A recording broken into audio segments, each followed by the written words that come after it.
আমার ভাবি মারা যাওয়ার ৫ বছর পরেও আমার ভাই আর কোনো বিয়ে করেননি। আমি আর মিলে একসাথে থাকতাম। ভাই আর আমার খুব সুখের একটা সংসার ছিল।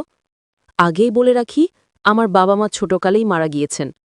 একদিন ভাই রাতের বেলায় আমাকে বলল, "রুনা, আজকে আমার শরীরটা খুব খারাপ লাগছে। আমার কিছুই ভালো লাগছে না।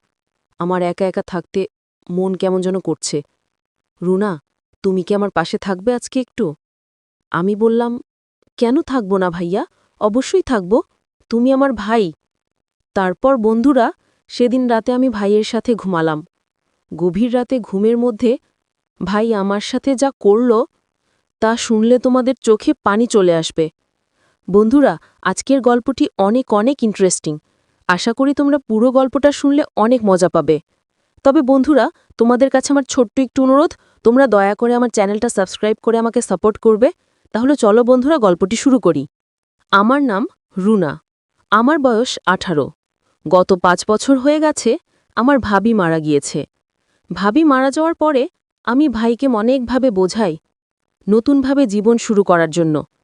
কিন্তু ভাইয়া যেহেতু ভাবিকে ভালোবেসে বিয়ে করেছিল, সেজন্য ভাই আর কোনোদিনই বিয়ে করেননি।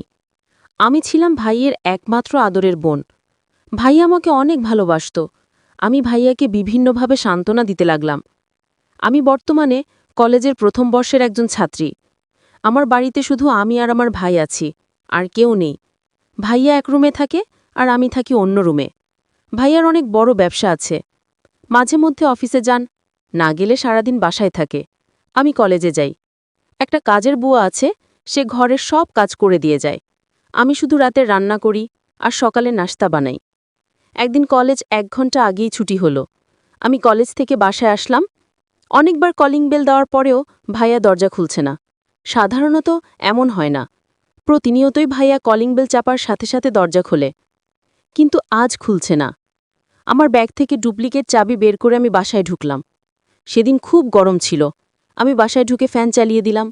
তারপর আমি ভাইয়ের খোঁজে গেলাম। দেখলাম ভাইয়া ঘুমে আছে। আমি ভাইয়াকে ডাকতে গেলাম। তখন আমার চোখে এমন জায়গায় পড়ল, যা দেখে আমার চোখ কপালে উঠে গেল। গরমের কারণে ভাইয়ের গামছা পরে ঘুমিয়েছিল। ঘুমন্ত অবস্থায় ভাইয়ের এরকম দৃশ্য দেখে আমি খুব লজ্জা পেয়ে গেছিলাম। কি বলবো বন্ধুরা, ঘুমের মধ্যে ভাইয়াকে অনেক অস্বাভাবিক দেখাচ্ছিল। ভাইয়ার কি সুন্দর মায়াবী চেহারা, আর এই দিক দিয়ে ভাইয়া অস্বাভাবিক অবস্থায় পড়ে আছে ঘুমের মধ্যে। আমি শুধু অবাক হয়ে তাকিয়ে রইলাম সেই দিকে, কারণ ভাইয়াকে ঘুমের মধ্যে দেখতে অনেক অদ্ভুত লাগছিল। ৫-৬ মিনিট আমি ভাইয়ার এরকম অদ্ভুত দৃশ্য উপভোগ করছিলাম। তারপর ভাইয়া মনে হয় সজাগ হয়ে যাবে, এমন পরিস্থিতি টের পেয়ে আমি দৌড়ে আমার রুমে চলে আসলাম। আর মনে মনে ভাবতে লাগলাম, আমি এটা কি দেখলাম? সারা রাত এটা নিয়ে কল্পনা করতে করতে হঠাৎ আমি ঘুমিয়ে পড়লাম। আর ঘুমের মধ্যে আমি একটা বাজে স্বপ্ন দেখেছিলাম, যেটা আমার নিজের ভাইয়াকে নিয়ে। স্বপ্নটা দেখে আমার খুব খারাপ লেগেছিল। পরদিন সকালে ঘুম থেকে উঠে আমি কলেজে চলে গেলাম। কলেজে গিয়েও সেদিন আমার খুব একটা বেশি ভালো লাগছিল না। আমি কলেজে ২টা ক্লাস করে চলে আসলাম বাসায়। আমার ভাইয়ার ব্যবসা বাণিজ্য বেশিরভাগ ম্যানেজার দেখাশোনা করত। বেশিরভাগ সময় আমার ভাইয়া বাসায় থাকত। সেদিন আমি খুব সকাল সকাল কলেজ থেকে চলে আসার পর ভাইয়ার রুম থেকে এক ধরনের মেয়েলি কণ্ঠে অদ্ভুত রকমের শব্দ শুনতে পেলাম। আমি এরকম ধরনের অদ্ভুত শব্দ শুনতে পেয়ে মনে মনে ভাবলাম, আমার ভাবি মারা গিয়েছে প্রায় ৫ বছরের উপরে হয়েছে, কিন্তু আমার ভাইয়ার রুম থেকে এরকম মেইলি কণ্ঠ আসছে কেন? সেটা আমার মাথায় আসছিল না। কে আমার ভাইয়ার রুমে? তাহলে কি ভাইয়া বাহির থেকে মেয়ে এনে সব করে?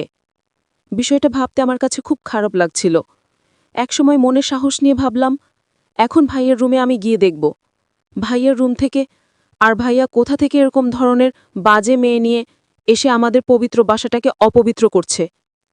সেটা নিশ্চিত হওয়ার জন্য আমি আমার ভাইয়ের রুমের কলিং বেল টিপতেই ৫-৬ মিনিট পর ভাইয়া দরজা খুলল। দরজা খুলে আমি ভাইয়ের রুমে গিয়ে দেখলাম কেউ নেই। আমি বিষয়টা দেখে খুব হতবাক হয়ে গেলাম। ভাবলাম আমি নিজের কানে মাত্র শুনলাম ভাইয়ার রুম থেকে মেয়ের কণ্ঠর আওয়াজ আসছে, কিন্তু আমি ঘরের ভিতর এসে দেখি কিছু নেই। কাউকে আমি খুঁজে পেলাম না। কি আশ্চর্য ব্যাপার! আমি ঘরের চারদিক ওপাশ ওপাশ খুব ভালোভাবে কাউকে খোঁজার চেষ্টা করছি। আমার এরকম অবস্থা দেখে আমার ভাই আমাকে জিজ্ঞেস করল, রুনা, তুমি কি কাউকে খুঁজছ?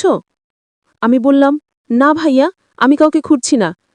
আমার কেন জানি মনে হলো তোমার ঘর থেকে কেমন যেন একটা অদ্ভুত আওয়াজ আসছিল, যে কারণে আমি দেখতে এসেছিলাম। তোমার এখানে কিসের আওয়াজ?